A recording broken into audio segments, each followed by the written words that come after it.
are the top stories this hour. 5 dead after house explosion in Pennsylvania. Maui Wildfire death toll rises to 93. Plus, Kim orders sharp missile production in North Korea. Welcome to the World News on VOP TV. I am Kayla Abraham. Well, 5 people have been found dead after a house explosion in western Pennsylvania that destroyed 3 structures and damaged at least a dozen others. Plum Borough Police Chief Lanny Conley stated that the bodies of 4 adults and 1 adolescent were recovered after the blast shortly before Saturday morning in the borough, about 20 miles east of Pittsburgh. Steve Imbalina, Deputy Director of Fire and Emergency Services for Allegheny County, stated that of the 3 people taken to hospitals, 2 were released while 1 remained in critical condition. 57 firefighters were treated at the scene for minor issues. The Allegheny County Medical Examiner's Office is expected to provide additional information about the deceased victims. Now, officials have updated the death toll to 93 lives lost in the Maui wildfire, making it the deadliest wildfire in modern United States history. Maui County officials announced in an update on Saturday that the death toll climbed to 93, with only 2 of the victims identified. This death toll surpassed the total killed during the 2018 Camp Fire in Northern California, which left 85 dead. Officials stated that fire crews were continuing to battle flare-ups in Lahaina Town and Upcountry Maui. In Upcountry Maui, which is in South Maui's Cay area and located in the mountainous inland communities, officials stated that 3 structures in Olinda and 16 structures in Kula were destroyed.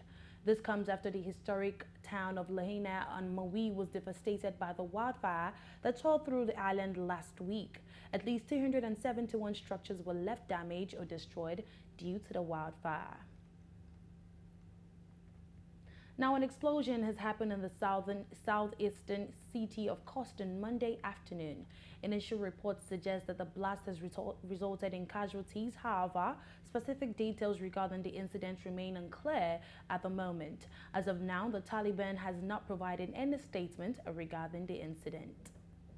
Now, North Korean leader Kim Jong-un has made another inspection tour of major munition factories and ordered a drastic increase in production of missiles and other weapons days before South Korea and the U.S. begin annual military drills that North Korea views as an invasion rehearsal. Kim's push to produce more weapons also comes as U.S. officials believe Russia's defense minister recently talked with North Korea about selling more weapons to Russia for its war with Ukraine. The Korean Central News Agency stated that Kim visited factories producing tactical missiles, mobile launch platforms, armored vehicles, and artillery shells on Friday and Saturday.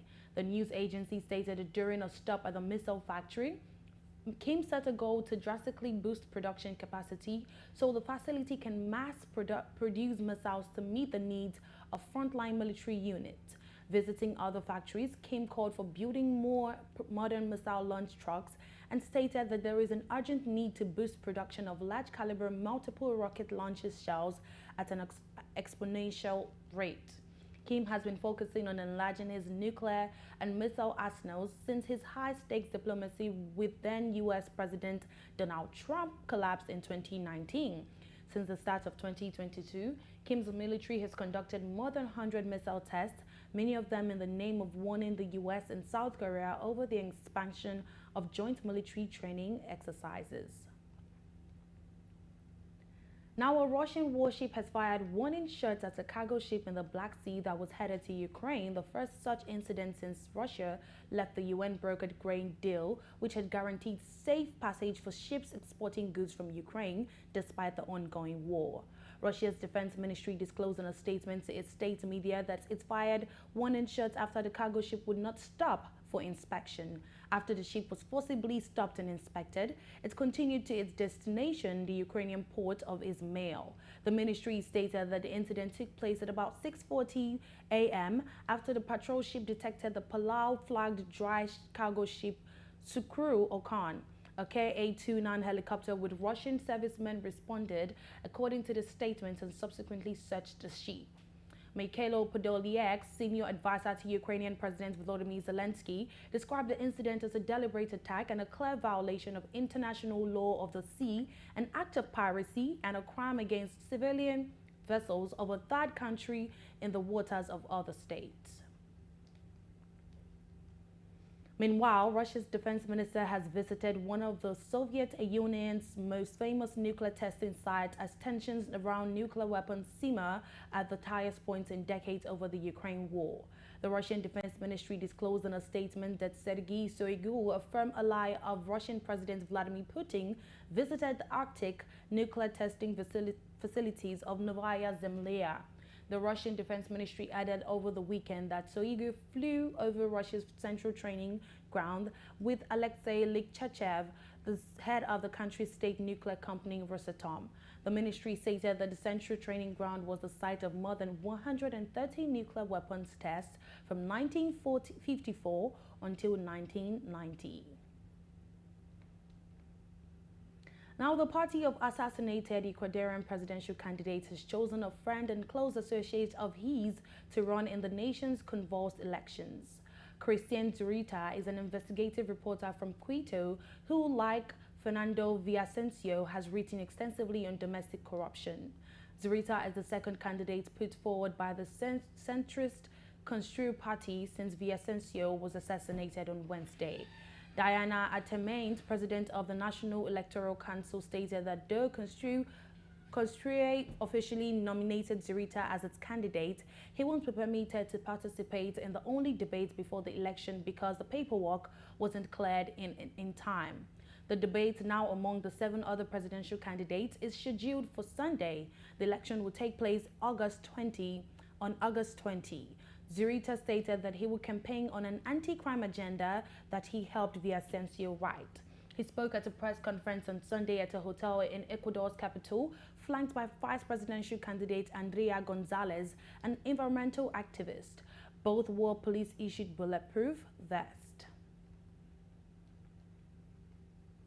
Now, Niger's soldiers say they will prosecute deposed President Mohamed Bazoum for high treason and undermining state security hours after they disclosed that they were open to dialogue with West African nations to resolve the mounting regional crisis.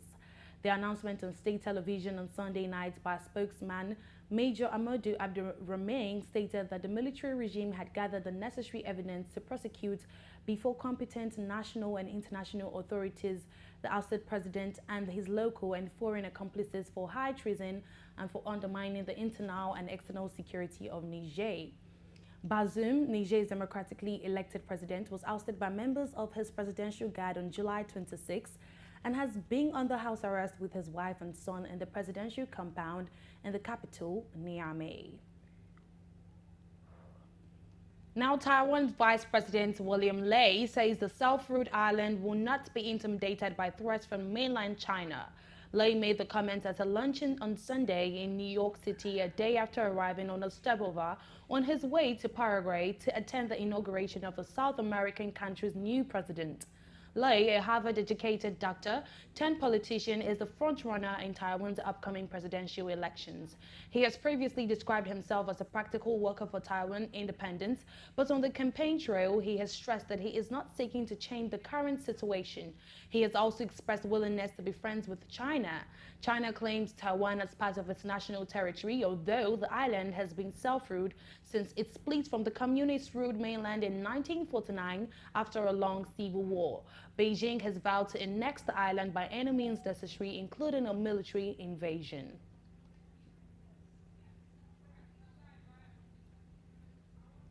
Finally, Chinese Defense Minister Li Shangfu is visiting Russia and Belarus in a show of support for those nations which the West has sought to isolate over Russia's invasion of Ukraine.